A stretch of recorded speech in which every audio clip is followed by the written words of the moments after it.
Very good morning friends.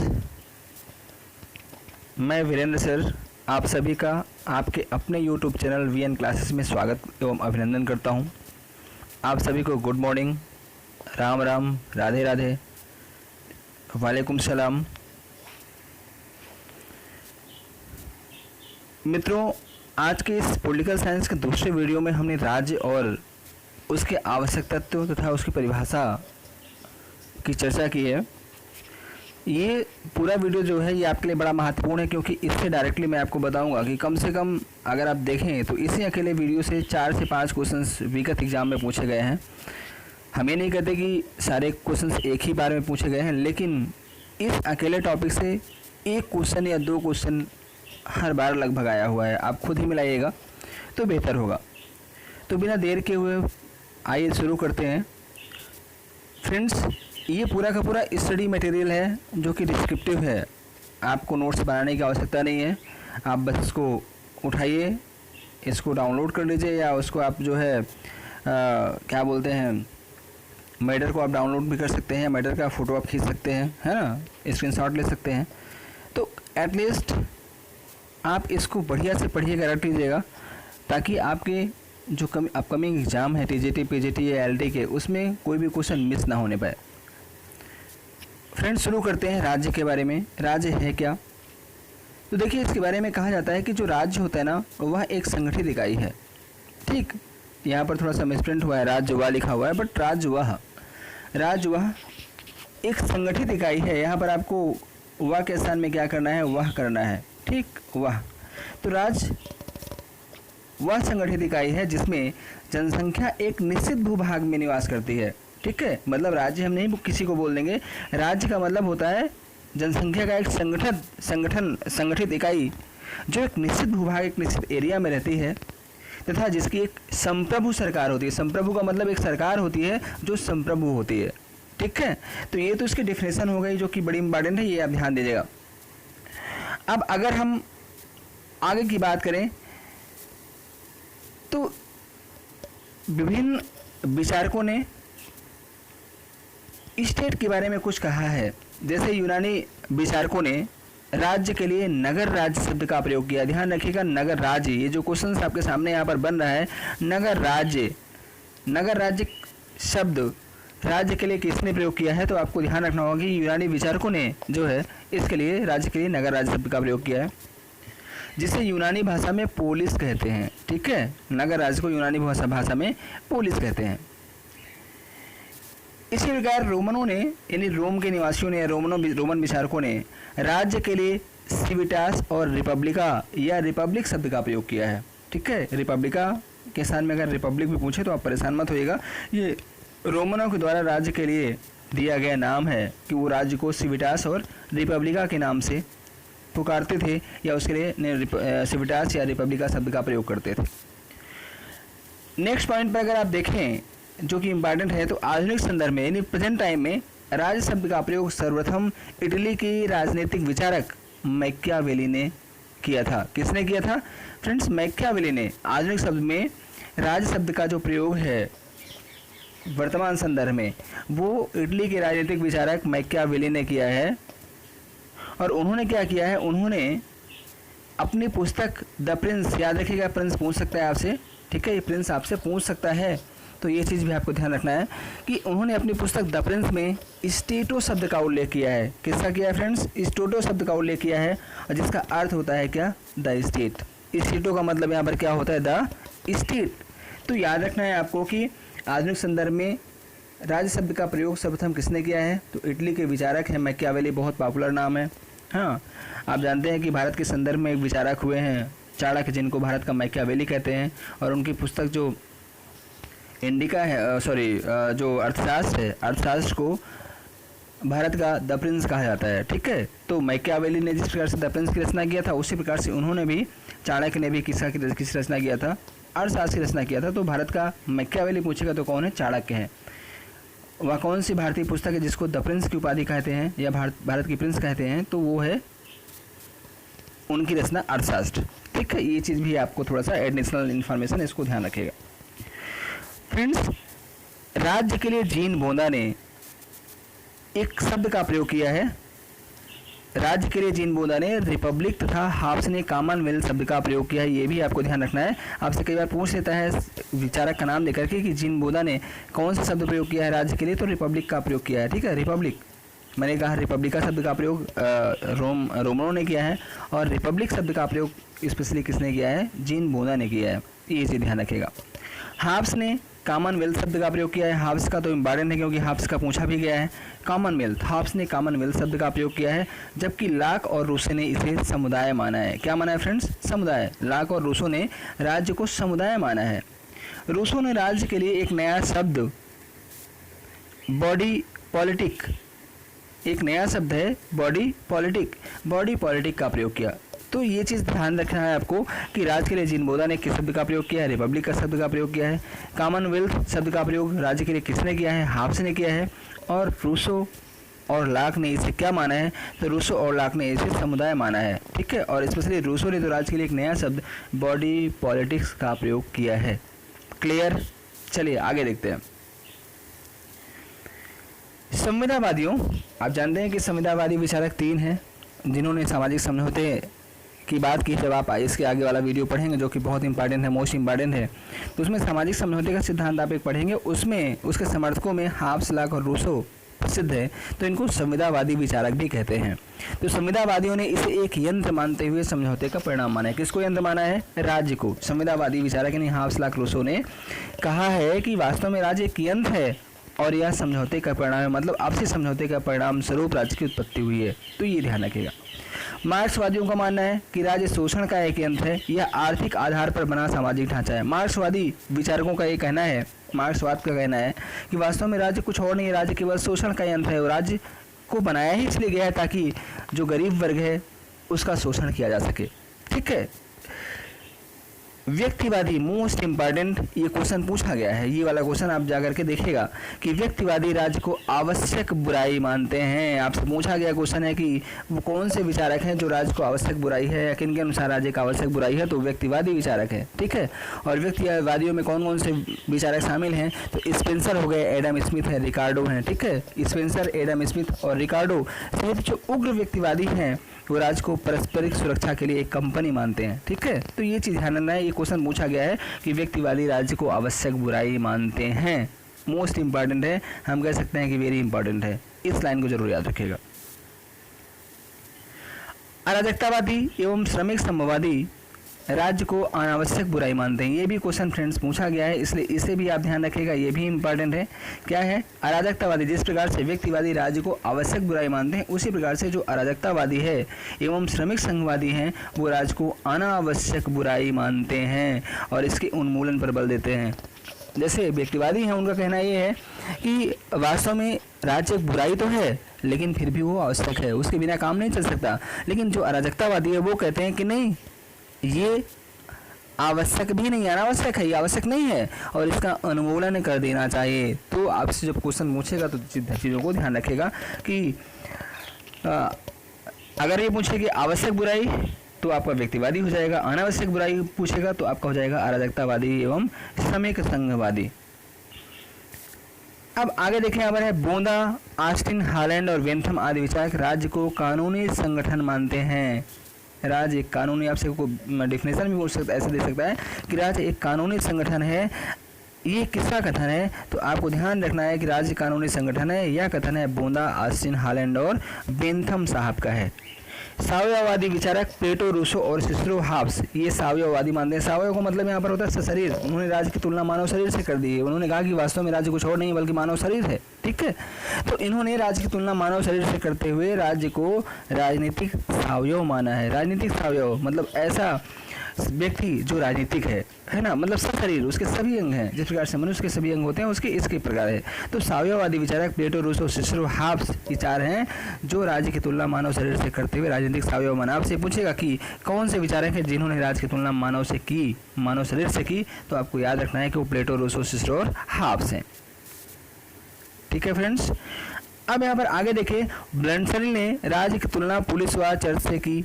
ब्लंडसली जो विचारक हैं वो राज्य की तुलना किससे करते हैं, पुलिस व चर्च से। उन्होंने कहा कि वास्तव में राज्य कुछ और नहीं है, राज्य पुलिस जिस प्रकार से पुलिस और चर्च होती है उसी प्रकार से राज्य भी होता है। तो तुलना किया है, इसको भी ध्यान आपको रखना है। पॉइंट वाइज बड़े इंपॉर्टेंट पॉइंट हमने नोट किया है यहाँ पर आपके लिए लेकर आए हैं। सर्वाधिकारवादी जो मुसोलिनी व हिटलर हैं, ठीक है, ये सर्वाधिकारवादी हैं जो सबके अधिकार की बात करते हैं यहाँ पर। तो सबके अधिकार का मतलब होता है जो सर्वोच्चता की बात करते हैं, तो सर्वाधिकारवादी इनको बोलते हैं। सर्वाधिकारवादी मुसोलिनी व हिटलर आदि ने राज्य को सर्वोच्च संस्था के रूप में माना, ठीक है। हिटलर और मुसोलिनी का क्या कहना है कि सर्वाधिकारवादी वो सर्वाधिक अधिकारवादी होता है, वो कौन है, राज्य है। मतलब राज्य के पास समस्त शक्तियां होती है, राज्य के इतर कोई और नहीं होना चाहिए, राज्य के नियमों का उल्लंघन नहीं करना चाहिए। जब आपको मुसोलिनी और हिटलर पढ़ाएंगे तो आपको बताएंगे इनकी क्या सोच है राज्य के बारे में, ये क्या मानते हैं, ठीक है। तो ये क्या कहते हैं, ये कहते हैं राज्य सर्वोच्च संस्था है और ये सर्वोच्च संस्था के रूप में राज्य को स्वीकार करते हैं। जर्मन विचारक, very very very important friends, बहुत इंपॉर्टेंट है क्योंकि ये क्वेश्चन डायरेक्टली आया हुआ है। क्या आया हुआ है यहाँ पर, ध्यान दीजिएगा। यहाँ पर क्वेश्चन एक है आपका, यहाँ पर क्या है, ये वेरी इंपॉर्टेंट है। वेरी इंपॉर्टेंट क्यों है कि जर्मन विचारक हीगल ने राज्य को पृथ्वी पर ईश्वर का अवतरण माना है। मोस्ट इंपॉर्टेंट क्वेश्चन आया हुआ है। 2 क्वेश्चन ऊपर वाले जो मैंने इंपॉर्टेंट बताया और तीसरा क्वेश्चन यहाँ पर जा रहा है। बाकी भी पॉइंट सारे इंपॉर्टेंट है लेकिन ये क्वेश्चन ऐसे हैं जो कि आए हुए हैं।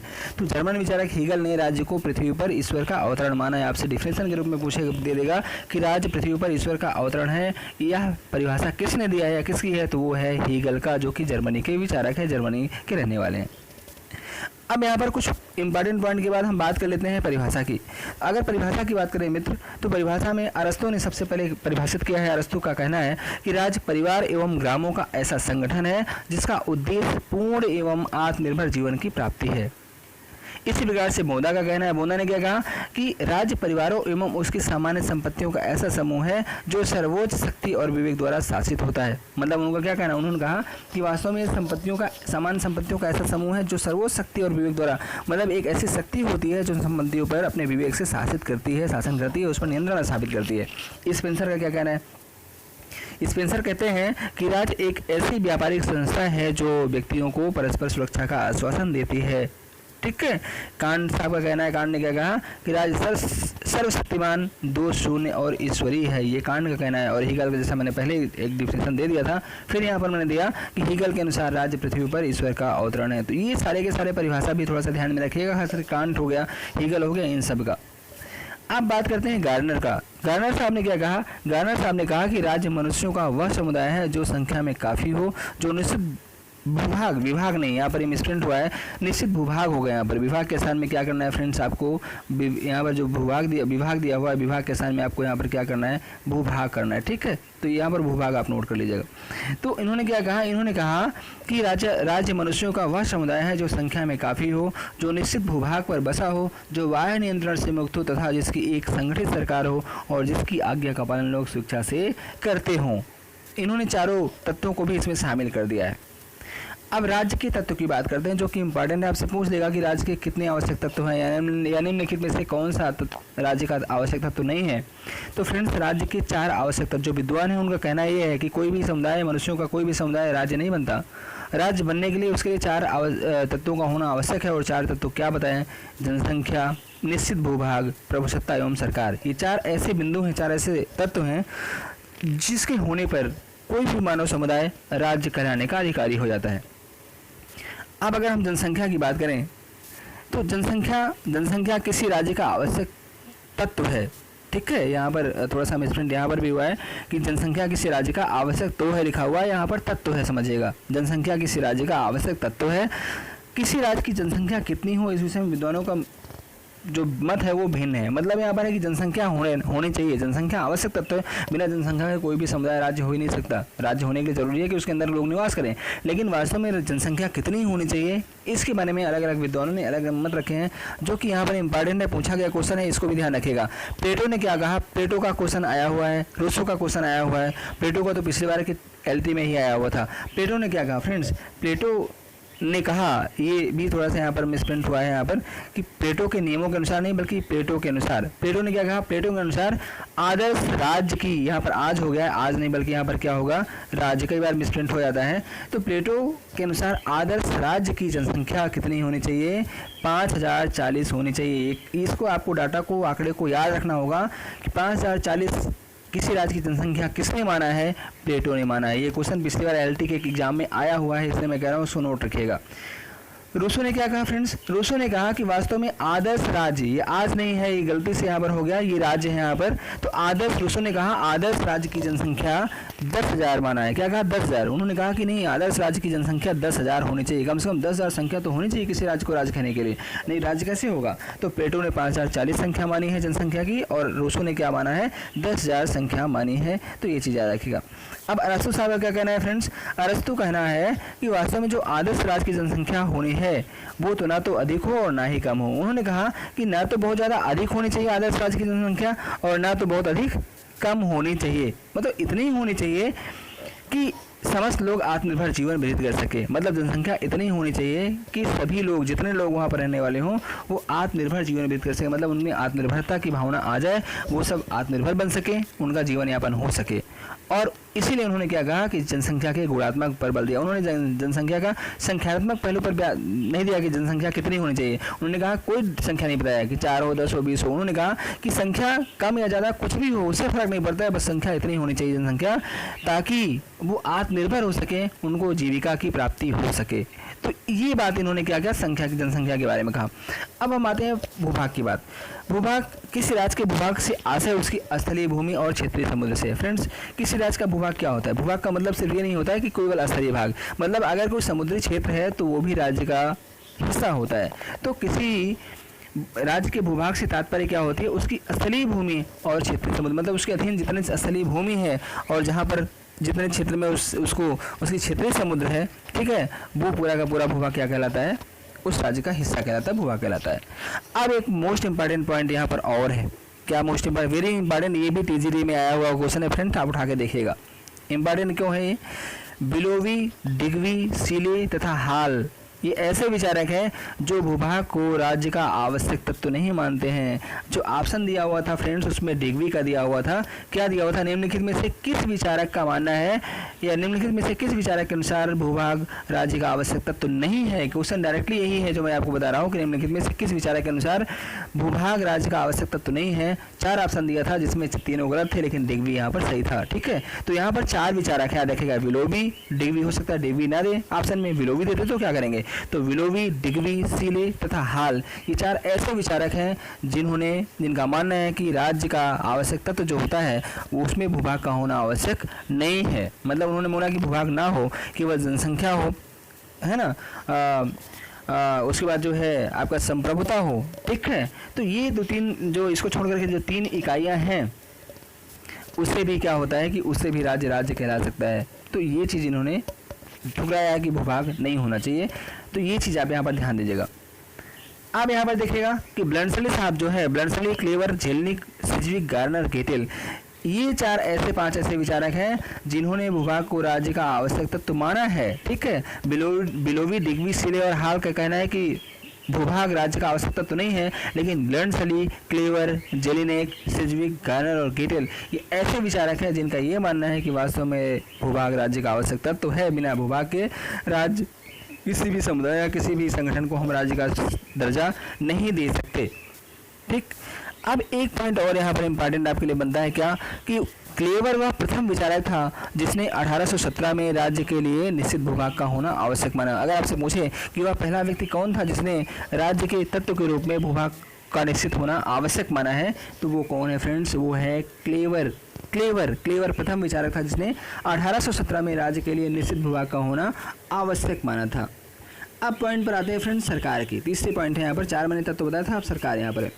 सरकार, वास्तव में सरकार क्या होती है, तो ये जो सरकार है, विचारकों का मानना है कि सरकार राज्य की आत्मा है, ठीक है। जो राज्य के 4 तत्व हैं उनमें से राज्य की आत्मा क्या है, तो सरकार है।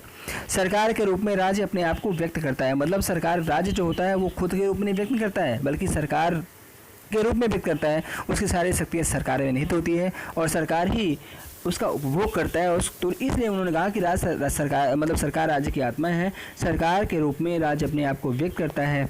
कानून, रक्षा, शांति और व्यवस्था की स्थापना हेतु सरकार होती है। मतलब सरकार किस लिए होती है, तो कानून की स्थापना करना, रक्षा व्यवस्था बनाए रखना, शांति और व्यवस्था की स्थापना करना सरकार का उत्तरदायित्व होता है।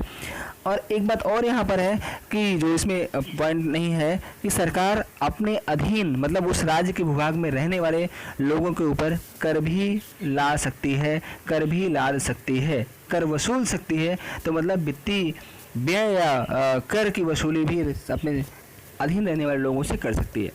सरकार के 3 अंग बताए गए हैं, व्यवस्थापिका, कार्यपालिका और न्यायपालिका। आप जानते हैं कि 3 ही अंग सरकार के होते भी हैं। इन तीनों अंगों के बिना सरकार मतलब क्या होती है, पंगु हो जाती है।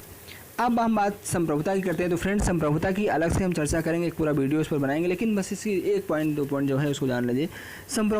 संप्रभुता से अगर हम बात करें तो संप्रभुता से तात्पर्य नागरिकों एवं प्रजाजनों के ऊपर विधि द्वारा अमर्यादित सर्वोच्च शक्ति है। मतलब संप्रभुता क्या होती है? संप्रभुता का मतलब वो सर्वोच्च शक्ति से है जो अनियंत्रित होती है, अमर्यादित होती है। ठीक है, तो संप्रभुता का मतलब होता है जो किसी का अधीन नहीं होता है, जो संप्रभु होता है, जो सर्वोच्च होता है, जो असीम होता है, जिस पर किसी का नियंत्रण नहीं होता है, तो वो होती है संप्रभुता। अब संप्रभुता का प्रयोग कब हुआ, किसने लाया? तो most important, very very very most important, हम यहाँ पर मोस्ट इंपॉर्टेंट की बात करें फ्रेंड्स। क्या मोस्ट इंपॉर्टेंट इसलिए यहाँ पर करें, MI हम कर दे रहे हैं यहाँ पर मोस्ट इंपॉर्टेंट। क्यों? क्योंकि संप्रभुता के बारे में कहा जा रहा है कि संप्रभुता शब्द का सर्वप्रथम प्रयोग 16वीं शताब्दी में जीन बोधा ने, मोस्ट इंपॉर्टेंट पूछा जाएगा आपसे क्वेश्चन और पूछा गया भी है, जीन बोधा ने अपनी पुस्तक 6 बुक्स कंसर्निंग रिपब्लिक, ये जो बुक का नाम है 6 बुक्स कंसर्निंग रिपब्लिक, ये जीन बोधा की किताब है। और इसी पुस्तक में जीन बोधा ने पहली बार संप्रभुता शब्द का प्रयोग किया था। तो फ्रेंड्स, ये कुछ महत्वपूर्ण फैक्ट मैंने राज्य के बारे में बताया। जो नेक्स्ट वीडियो आएगा वो राज्य के मतलब हम कह सकते हैं कि राज्य की उत्पत्ति के सिद्धांत के बारे में हम चर्चा करेंगे, जिसमें 6 सिद्धांत आप पढ़ेंगे, जिसमें 2-3 सिद्धांत काफ़ी पॉपुलर है, बहुत महत्वपूर्ण है, तो उनकी चर्चा करेंगे। लेकिन फ्रेंड्स, ये भी कम महत्वपूर्ण नहीं है, डायरेक्टली 5 क्वेश्चन ऐसे हैं इसमें जो कि आए हुए हैं, लेकिन जो अन्य फैक्ट हैं आपके लिए वो भी इम्पॉर्टेंट है। तो प्लीज़ आपसे रिक्वेस्ट है कि इसे आप बखूबी नोट कर लीजिए अपनी कॉपी में, इसको रट लीजिए, और साथ ही साथ वीडियो का लाइक अच्छा हो तो लाइक ज़रूर करिए और अपने दोस्तों के पास शेयर करिए। और चैनल पर अगर आप नए हैं तो प्लीज़ VN क्लासेस को सब्सक्राइब करिए और साथ ही साथ बेल को भी प्रेस करिए, ताकि हमारी हर वीडियो, हमारी हर अपडेट्स, हर लेटेस्ट नोटिफिकेशंस आपके पास मिलती रहे और आप उसका आनंद, उसका फ़ायदा उठा सके और अपनी तैयारी को मजबूत बना सके। तो मिलते हैं फ्रेंड्स नेक्स्ट वीडियो में, तब तक के नमस्कार। Thank you so much.